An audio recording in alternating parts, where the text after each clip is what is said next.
నిట్టూర్పు విడుస్తున్న వారిని చూచి, నిస్సహాయమైన స్థితిలో ఉన్న వారిని చూచి, ఇంకా నేనేమి చేయలేను, నా వల్ల కాదు అని కృంగిపోతున్న ప్రజలను చూసి, నేను మిమ్మల్ని ఆదరించేది. ఇశ్రాయేలు ప్రజల పరిస్థితి అది. వాళ్ళకి ఎక్కడి నుంచి సపోర్ట్ లేదండి, ఎవ్వరి ద్వారా కూడా ఆదరణ కలగదు.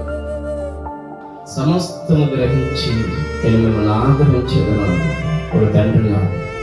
హల్లెలూయా. దేవుడు ఏం చేస్తాడంట? ఆదరిస్తాడంట, ఆదరించేదను. ఆ మాటలో నాకు తెలియదు, ప్రజలు అల్లాడిపోతా ఉన్నారు. వాళ్ళకి ఆదరించే దిక్కు లేదు. అయితే నా దేవుడు ఏం చేశాడు తెలుసా?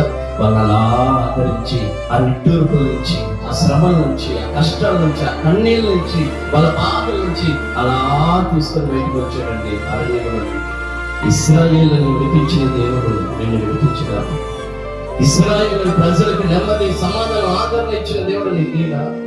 అయితే వాళ్ళు ఏం చేశారంటే, వాళ్ళు మొరపెట్టారు,